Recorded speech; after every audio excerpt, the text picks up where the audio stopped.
Selamat siang, perkenalkan nama saya Wisnu Bardana Damanik, NPM 233122006. Saya berasal dari kelas IF23D. Di sini saya akan menjelaskan terlebih dahulu tentang desain web.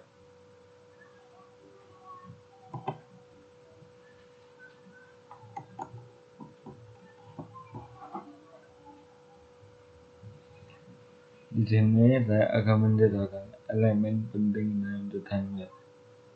Yang pertama itu ada header. Header itu di bagian atas halaman dengan logo dan menu navigasi. Yang kedua itu ada elemen konten.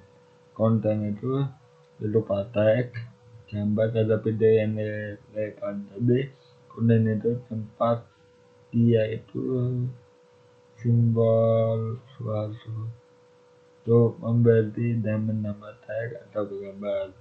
Yang ketiga itu ada konsistensi. Ya, di bagian konsistensi ini menggunakan elemen yang seragam di seluruh halaman. Yang keempat ada navigasi. Nah, navigasi ini dia itu memudahkan pengguna menemukan informasi yang lebih mudah. Begitu. Lalu apa itu desain web? Desain web itu adalah proses merancang dan membuat data tampilan dan fungsi sebuah situs web.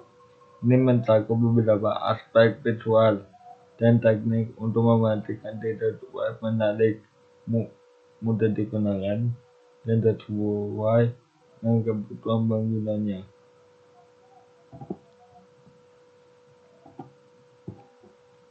Oke, di sini saya akan menjelaskan apa itu fungsi dan kegunaannya. Jadi di HTML itu ada beberapa syarat untuk menjalankan setiap website, baik itu dari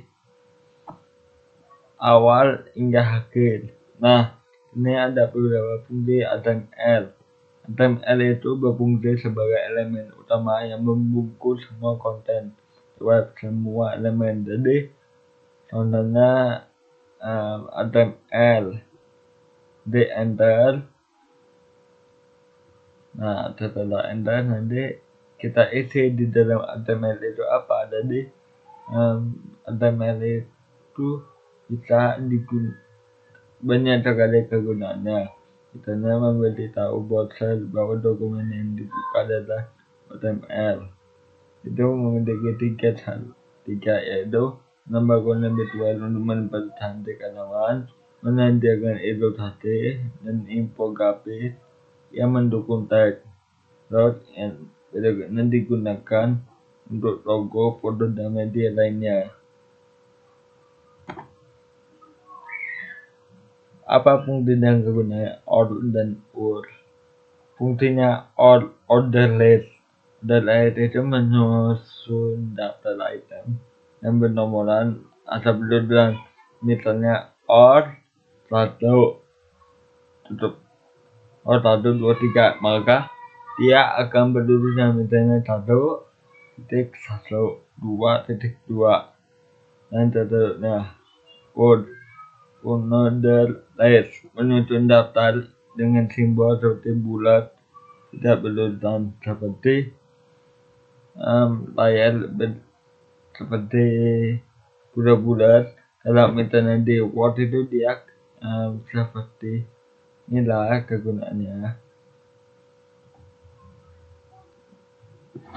Lalu kegunaannya apa aja? Kegunaannya itu untuk menampilkan daftar langkah-langkah, kategori, dan item. Misalnya daftar menu, tahap, proses. Kayak misalnya 1 bla bla bla, 2 bla bla gitu. Fungsinya itu menyisipkan gambar ke dalam web seperti berikut. Ketiga itu apa fungsi dan kegunaan LI. Nah, array ini fungsinya itu yaitu elemen yang digunakan untuk mendefinisikan item dalam daftar or atau URL. Kegunaannya apa? Kegunaannya yaitu menambah item dalam daftar, baik dalam daftar bernomor bukan berbulat. Berikutnya ada div. Div ini apa sih yang dibentuk div? Div itu division atau kontainer. Nah, fungsinya yaitu sebagai wadah atau kontainer untuk mengelompokkan elemen-elemen lain. Tidak memiliki makna seperti keterangan, sangat berguna untuk keperluan layout dan setting. Div kegunaannya banyak, yaitu mengatur data-data halaman yang terattach. Jadi supaya kita menarik dan tidak mudah acak-acakannya. Lalu berikutnya itu mengelompokkan elemen-elemen terkait untuk memudahkan pengaturan gaya posisi. Berikutnya yang terakhir yang digunakan dalam framework yang dipelajari seperti stop untuk membuat keep lobs. Berikutnya, apa fungsi dan kegunaan dari H1 hingga H2? Ada disebut heading 1, heading 2, heading 3.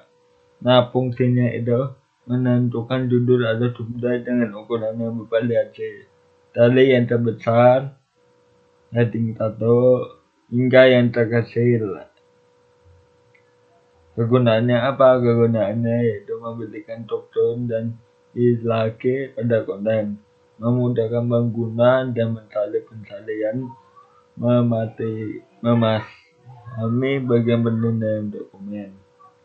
Lalu P, paragraf. Jadi P paragraf ini jangan ditebus dengan paragraf. Jadi fungsinya menampilkan teks dalam berupa paragraf. Kegunaannya yaitu menurun teks agar lebih terstruktur yang mudah dibaca. Digunakan juga untuk menyampaikan informasi dalam bentuk blok teks. A. Answer atau link. Fungsinya itu membuat taurat link ke halaman lainnya, file dan bagian tertentu teman-teman yang sama. Jadi link ini kita misalnya membuat link IG, kita mau masukin IG dulu, IG kita salin. Nah, di dalam link itu nanti bisa kita edit link berikut itu misalnya. Kegunaannya itu membuat navigasi adalah web, membuat hyperlink ke sumber internal atau internet. Dapat digunakan untuk membuat tombol dan navigasi internet. Berikutnya image. Fungsinya image itu menyisipkan gambar ke dalam halaman web. Kegunaannya yaitu menambah konten visual untuk membatasi halaman, meninggalkan ilustrasi atau infografis yang menurut teks. Digunakan untuk logo, foto, dan media lainnya. Yang terakhir ada tabel. Nah, fungsi tabel ini banyak sekali. Itu menyusun data dalam format tabel dengan baris dan kolom. Kegunaannya apa aja? Menyajikan datanya tertulis, data pola atau data membuat tabel harga perbandingan produk antara informasi. Ini kita bisa buatnya itu seperti di Microsoft Excel. Oke, terima kasih. Itu ada yang bisa saya sampaikan. Maaf jika ada kata yang kurang berkenan di hati kalian. Saya akhiri. Tunggu video selanjutnya di sebelah. Saya akhiri. Terima kasih.